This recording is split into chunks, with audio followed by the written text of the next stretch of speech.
Thank you.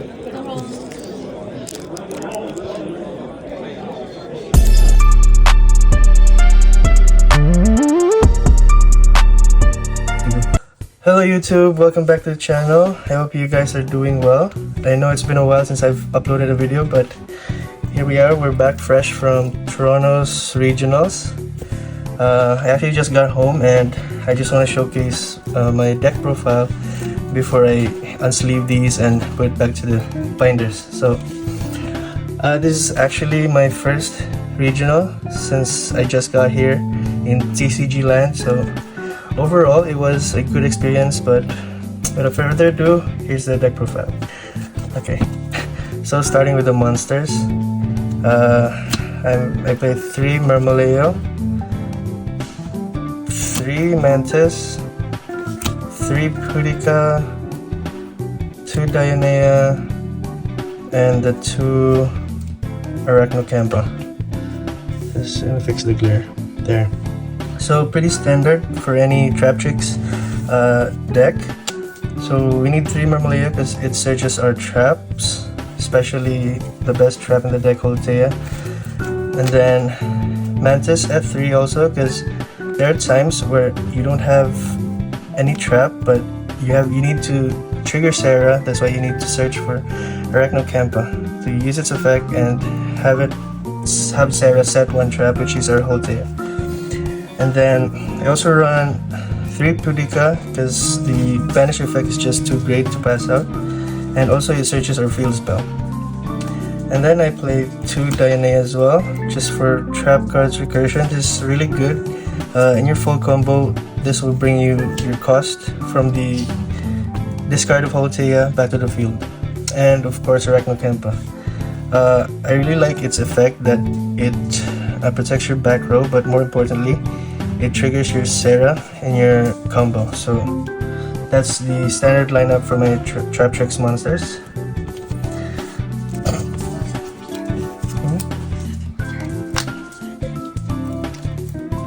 So that's the monster lineup for the Traptrix.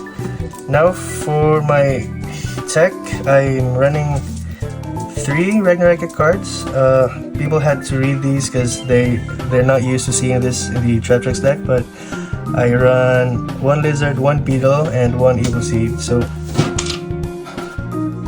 Lizard here acts just a 3rd name, because there are times where you get Beetle and you need to search another name. And it also have a nifty effect where it could bounce 1 monster your opponent controls. So it didn't really come up today, but there are times where you need that effect. And of course, the best Ragnaraika Evil Seed.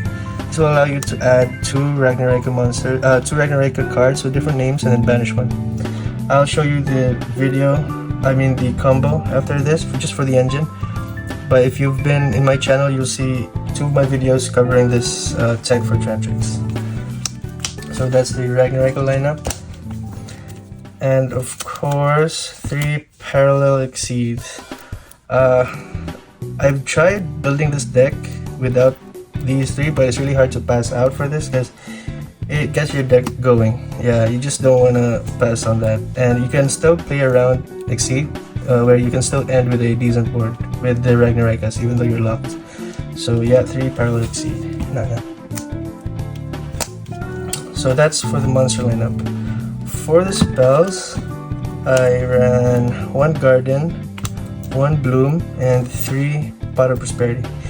So Garden here, it's a good card because it gives you another normal summon, and it really came up today because when they negate my normal summon and then I have this in hand, I could just normal summon another 1, trigger its effect, and then Sarah just goes off. And then Ragnaraika Bloom, this has 2 effects, to add and to summon. I'll get to that deeper later. And of course, we're playing Rogue, we need 3 of the Pot of Prosperity. Yeah, today is the last day for 3 Prosperities. We just saw the ban list, and then I guess we're stuck with 1, which is fair because this is just really too good to dig in your deck. So that's the spells. Okay, so for the traps, of course, we're running 3 of the best trap hole. Traptrix Ragnaraika. So this will trigger Sarah, and it's a level 4, so just too good for the deck. And then I ran 2 each of Trap Hole Nightmare, 2 Floodgate Trap Holes, and 3 of Gravedigger's Trap Hole. So initially I had this at 3, but I just thought that decks right now are more reliant to graveyard effects, so I bumped out Gravedigger's Trap Hole and cut 1 copy of the Nightmare Trap Hole. So it works. Those are my normal trap holes. If I would change anything, I would add maybe 2 more of different named trap hole. And then I ran 1 Hunting Dance Ragnaraika. So this is a pop. It's really nifty because I've used this very effectively against my runic matchups, and yeah, it's easy to search, so you only need 1. And then for the best stable traps for this archetype is 3 Infinite Impermanence and 2 Evenly Matched. It evenly matched didn't really came up today, but it's a really good card for this deck because you can also pitch this to activate Holtea. And of course, Infinite Impermanence. You just won't go wrong with that. So that's the main deck. Ratios is good, but I'll be testing more in this, especially that we have space because Prosperity is at 1, but we'll see. Maybe I'll add the new Ragnaraika monster. That's really useful for an extra special summon. Alright, next for the extra deck. Of course, I ran 3 Sarah. This is just so broken because it has 2 effects and it just gets your control, setting you endless traps, and of course special summoning Traptrix, trigger their effects, and it's just good interruptions.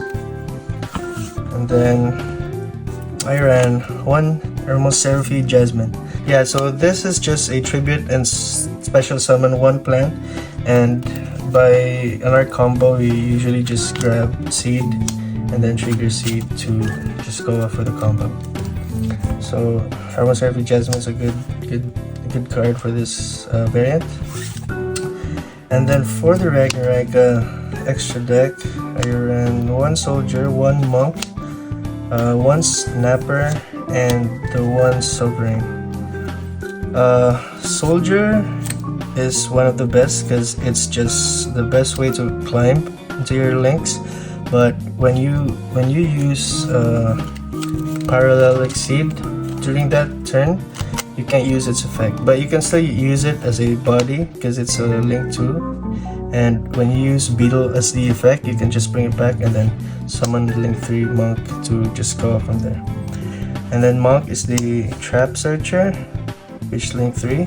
Snapper, it came up just once maybe today, my runic matchup, but it didn't really did that much because they just negate it. But this is a spell and trap removal, and it also has the effect to summon itself back to the field by returning 1 to the bottom of your deck. So it's Link 3, so it's really useful. And then of course the boss monster of the Ragnaraika, Stag Sovereign. Stag Sovereign is good because it pops 2 monsters non-targeting. It really did well in my branded Chimera matchup because they have this card that negates targeting effects, but Stag Sovereign is non-targeting, so we did well in that one. So those are the Ragnaraika extra deck. Next, just more plant options. Bengal Lancer. So if I can make a good a full combo, my board usually ends with Bengal Lancer, Sovereign, and then Reflation. So this card is actually good because it's a material for Sovereign, and then just summon it back from the grave by banishing 2 monsters equal to link 4, which is link to Jasmine and then link to Soldier. So, and it's also an interruption because you pay life to bounce 1 monster in the deck, on the field. I don't remember using that effect on this tournament, but this body in the board was something. So 1 Bengal answer. Then this is kind of an MVP in this tournament because this will help you in the time ruling. So 1 match today against a Traptrix mirror match, and then we just reached time, and I just summoned this pass, and it gave me like 12. I got 1200 life points, and then he was just not able to finish me in that final phase, so we won that game. He was kind of salty because I don't know, he was just not, he was trying to replay even when he was in the battle phase. He wanted to replay back to the main so he could summon another one and then finish me out by attacking Sarah, but it doesn't really work because if he special summons another one, I just gained the same attack of that monster, so it doesn't really make sense if you want to replay. So we won that mirror match. This is a link 5, so with the Ragnaraika cards, it's really easy to go to climb into link 5. And then Goddess. So of course everyone knows Goddess. I haven't used her in this tournament, but you could easily bring Goddess because like more times in your field you have 3 or 4 monsters, so plus the Ragnaraika, so you can just return them easily, so it's an easy summon. And for the Traptrix Exceed, I only ran 1 Rafflesia and 1 Pingu. So of course Rafflesia, you need this. This has been really good the whole tournament because I just copy mostly Gravedigger's Trap Hole and then just control them from their graveyard effect. So, and it also protects all your Traptrix monster from destruction except for her. So it's a 25 body, so they're gonna have a hard time like pounding over it. And then Pingu. Pingu is actually good if you want to fix your hand because you just summon 2 level 4, which is easy in this deck. Rank 4, use Pingu to grab, let's say, Ragnaraka, link off Pingu, and then use Ragnaraka to trigger Sarah, and then just go off from there. So I just ran 2. I would love to have another copy of Rafflesia, but for now these 2 works. So that's the Traptrix extra deck, and then 2 other rank 4. So Baguska came up today against the branded matchup. It did work, but we lose. We had that. We ended the game in a draw because we just finished in time, and then we both won and won, and we just decided to have a draw. Yeah, he's Baguska. Baguska will never fail you. And then Abyss Dweller didn't really came up today, but it's a graveyard negate, so if I made this, it would be good. There are times when because this deck grinds really good, and then in the middle of the game, if you want to outgrind your opponent, just summon Dweller, turn off their grave, and then that's giving you more steps ahead. So that is the extra deck. Okay, so that's the main and the extra deck. Now to the side deck. Building this deck, the really challenging part was building the side because I don't want to like mess up the ratios, but yeah, here's what I went with. So I played 3 Lancea. My take on this is just for evenly matched protection, but surprisingly it really did good today against our runic matchups. So I want this to stay in my deck at 3, in my extra deck at 3. Also 3 DD Crow.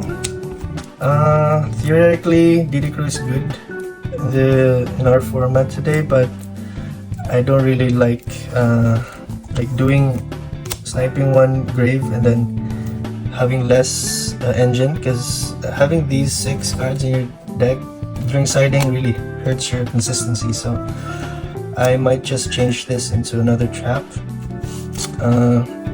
2 Cosmic Cyclones didn't really came up today. 1 anti-spell. I sided it in but didn't really see it. 3-dimensional barriers. This is MVP against Tenpai matchups. So this will be another normal trap in your toolbox. So having this should trigger your Sarah and then just go up there, and then it's a floodgate. So it's a lingering effect, and against Tenpai, against the fusion deck, I also use this against the Chimera one. It's really good. And then the last 3 Solemn Judgments. I lost round 2 because of these cards, so I'm for sure gonna change this to just another normal trap. Yeah, because I died in time because of the cost of 4K, and it was a bad decision. So after that round, I never sided it again. So, and it worked. So yeah, for my side deck, maybe I should just change Judgment and DD Crown for more lingering traps. And that's the extra deck. I mean the side deck. So that's about it for the deck profile. I'll be showcasing to you the Ragnaraika combo that I was mentioning earlier.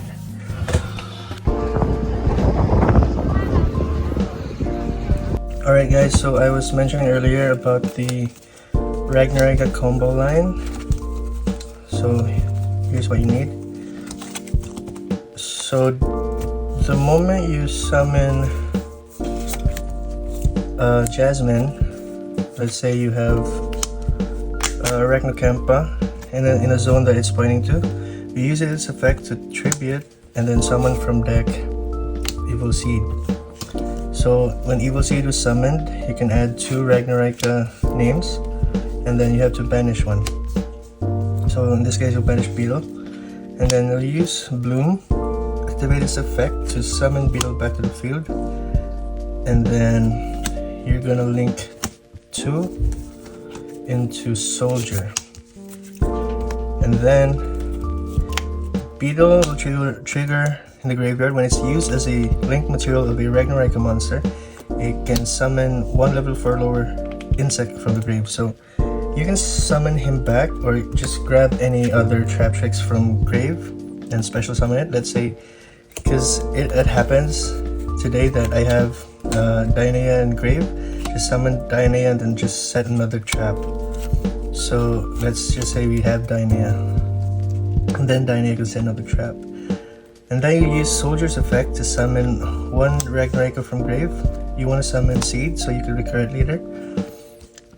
And then you are going to link 3 into Monk. So Monk will use its effect to banish 2 plants, insect, or reptile from the grave. Let's just say we're banishing Dionea and Beetle, doesn't really matter. To add the trap from our deck, which is the one of Hunting Dance. So Hunting Dance is added to your hand. Here you're going to use Soldier's effect to target Evil Seed, to spin it back to the bottom of the deck, and special summon itself.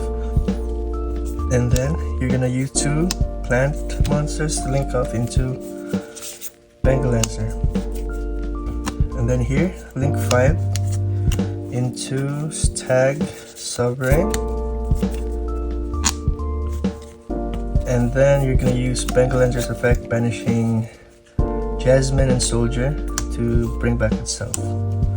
So that is just the Ragnaraika line that will give you 2 pops, a bounce, and another pop through Ragnaraka Hunting Dance. And then if you have a full board, you should have a Dionea here. So your board should look like this. Dionea, sorry, I meant Rafflesia. So your board should look like this. And then when you pass during your opponent's turn, you're gonna banish one holotail from grave to bring back Sarah. So you have Sarah, Live, Reflecia, and then these two. So I've been doing this combo maybe three. I did this full combo 3 times in the tournament, but what I really noticed is in playing this deck, you really have to go first. So you just need luck in winning the die roll. And that's about it, guys, for the Ragnaraika Traptrix variant that I played today in Toronto's regionals. And overall, as a first timer, it wasn't that bad. I finished 71st. I ranked 71st out of 200, roughly 200 players, so it's not bad. And I'm bringing a really budget low tier deck, so it was fun. The U-Ball and Fiendsmiths and Snake Eye matches was really tough, especially when you lose the die roll. But if this deck wins the die roll and then you go first, it's gonna be a tough time for your opponent. So that's it, guys, and I would give a shout out to my homies Michael and Andrew for letting me into the team and play today. We didn't really do that well. We were playing Rogue. Michael was playing Runic Stun. I know it's disgusting. And then Andrew's playing Mimigos, which is really fun. And that's it, guys. And I would also give a shout out to my homies back home, the Yu-Gi-Oh community at Dumakedi, for always supporting me, giving tips on the sides and the meta relevant plays. It really helped. And shout out to my girlfriend, because she encouraged me. I was actually just joining the event last minute because I got sick the other day and I was planning not to join, but I felt better, and then she encouraged me to go because, you know, this is my first time, because I've only played OCG competitively and this is my first time in the TCG scene. And yeah, overall experience was good. I'm pretty sure I'm gonna take another chance with playing with this deck, maybe tinker some, and then I'm pretty sure we could do better next time. And yeah, that's it, guys. Thank you so much for watching, and I'll catch you in the next one. Thank you.